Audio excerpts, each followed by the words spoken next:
my multiplier is 2. We have pleasant weather the rest of this week. It will be slightly cooler. The humidity's lower. We have no chance of rain over the next few days. All the details coming up. Right now on News Channel 6 at 11, the Richmond County Board of Education holding an input session tonight. We'll tell you what's on top of their priority list. Also ahead, why the South Carolina superintendent is spending time at a local school. And an update on a man who lost part of a leg in a work-related accident. We'll hear from him on his road to recovery as your News at 11 starts now. Live from Television Park, this is WJBF News Channel 6 at 11.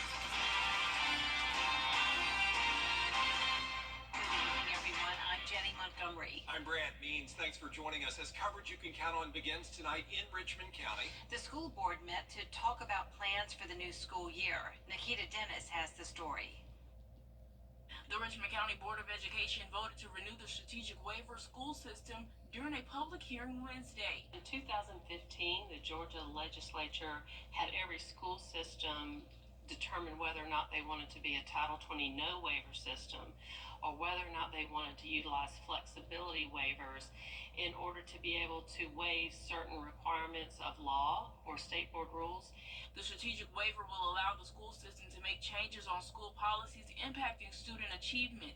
Policy and Legal Compliance Officer Kim Fletcher says during the application process to renew the waiver, they gave school employees and parents the opportunity to give feedback. More post-college, post-high school readiness was a big topic, and how different CTAE courses might help our students.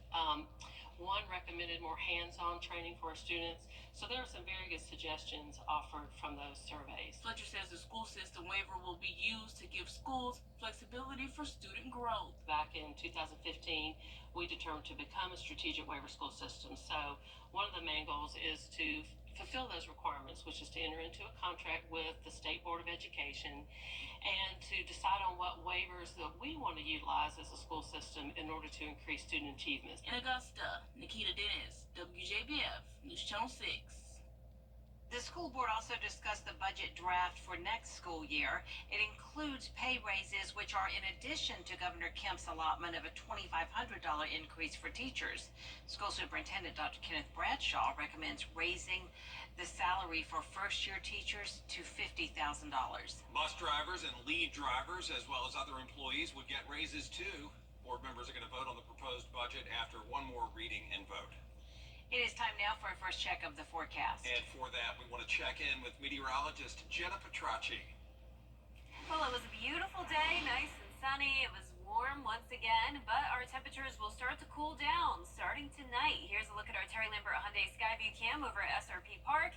It is a pleasant night, no rain today, high of 89, putting us right on track with average. Low temperature was well below average at 57, and we'll be near that again when we wake up and head out the door tomorrow morning. Temperatures will be falling into those upper 50s. Right now, it's still pretty mild outside, though, in the 60s and low 70s. 63 in Augusta, 73 in Barnwell. Louisville at 69, Aiken and Millen right at 70 degrees. Gibson at 71 and 73 as well in Edgefield. The dew points are still in the 50s, so we started this week in the 70s. That meant it was really muggy outside, but now it's definitely feeling at least a little bit more crisp with those winds coming in from the northwest, bringing in that drier and cooler air. Winds are all very light, though, only up to 5 miles per hour in Washington and Waynesboro, 6 miles per hour in Millen. Satellite radar showing some high-level cloud cover passing by, but no rain all across the two-state. We have this cold front right across the CSRA, but no rain associated with it, at least for our neck of the woods. Out towards the west, there is some rain, but we will stay rain-free over the next few days to come. Tomorrow is the last day of school for Aiken, Edgefield, and Jenkins County. A beautiful day for it with plenty of sunshine in the afternoon. Starting out in those upper 50s, climbing to around 83 degrees. High of 84 in Augusta tomorrow. So once again, that slight cool down, especially with those lows. Mostly sunny still on Friday, and then on Saturday, a little bit more cloud cover, but still staying dry. I'll have a look at that full 10-day forecast coming up shortly, but back to you. All right, Jenna, we appreciate it. A construction worker who recently lost his leg in an accident is sharing his story. 22-year-old Bradley Santiago was working in the Deer Hollow subdivision last Wednesday when his right leg got trapped in a cement machine. Emergency physicians had to amputate part of the leg to free him. He had his fourth surgery yesterday and hopes to have only one more so he can start his recovery. Today was his first day in a wheelchair. He's in great spirits and is mainly concerned about his family. I don't think about really what happened. I haven't thought about it. I know I'm just ready to face and overcome this era of my life and make everybody in my family happy and make myself happy while I'm at it. Bradley's family has set up a GoFundMe to help with medical expenses and equipment he'll need in the future. We have a link to that on our website, WJBF.com. Georgia Governor Brian Kemp in Burke County today to mark the completion of 2 units at Plant Vogel. Construction began on those units back in 2012, and then Unit 3 started operating last July, Unit 4 online last month. Together, they can produce power for nearly 1 million homes and businesses and bring more than 800 full-time jobs here. So it's bringing a lot of economic opportunity to this part of the state, but also we're doing something here today with Vogel 3 and 4 that nobody else in the entire country is doing. In Georgia, Georgia Power and the Southern Company and the CSRA could be very proud of that. The unit's expected to operate for the next 60 to 80 years. Some local teachers are getting a big thank you for a job well done this school year. Isabella Moody has that. South Carolina's state school superintendent is rewarding Allendale County teachers who earned an Excellence in Teaching award this year.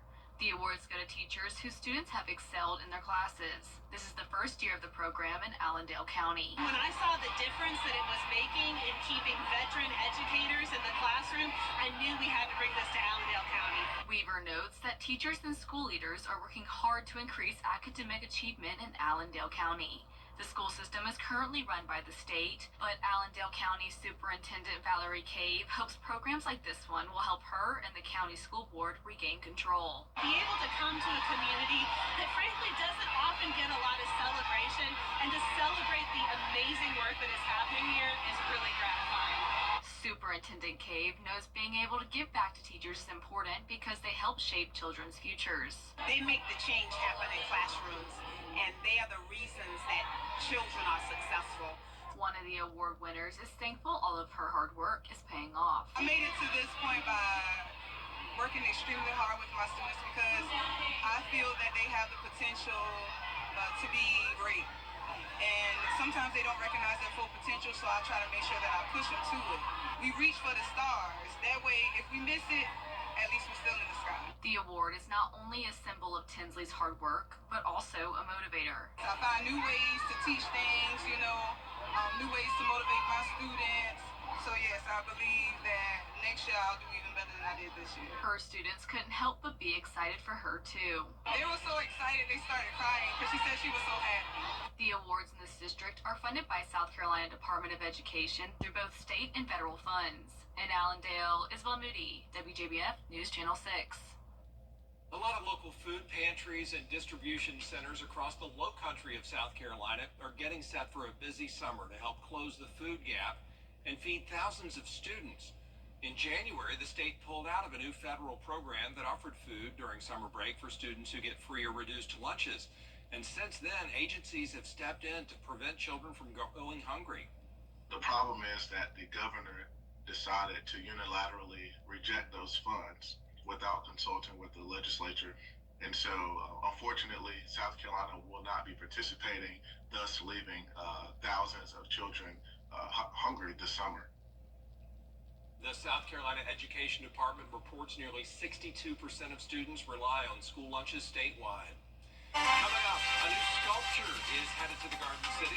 We'll show you what the Gateway sculpture will look like when coverage you can count on continues. Amarillo has slightly cooler temperatures to finish off this week. Highs in the mid-80s, lows in the 50s. No chance of rain throughout the majority of next week as well. All those details when we return.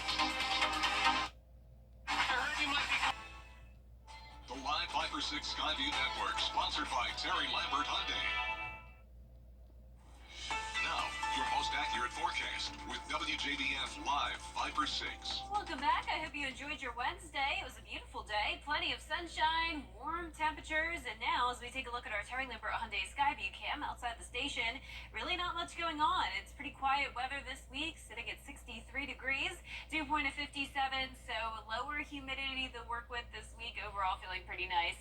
Southeast wind of 3 miles per hour. Temperatures are anywhere from those low 60s to low 70s. 70 degrees in Crawfordville and Washington, 73 in McCormick, 75 in Bamberg, and only 64 in Sylvania. We do have a cold front coming through the CSRA slowly but surely. No rain associated with the front, but we do have some high-level cloud cover. All of the two-state nice and dry. So really all this front is doing for us is bringing in that reinforcing dry air along with some cooler temperatures tomorrow. Out towards the west, though, along the stationary front, we do have some showers and storms anywhere from western Alabama over into eastern Texas, and then more low-pressure systems out towards the west in western parts of Texas. But for us, we'll keep it dry tomorrow, mostly sunny throughout the day, partly cloudy around 6 o'clock.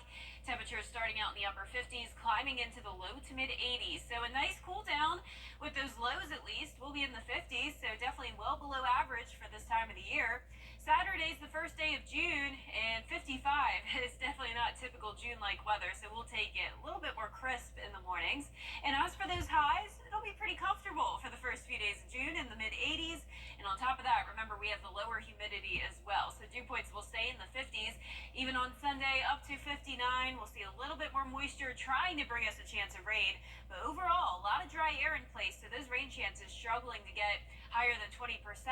As of now, I have 20% Sunday through next week, but even that could end up lowering. So overall, mostly dry the next 10 days.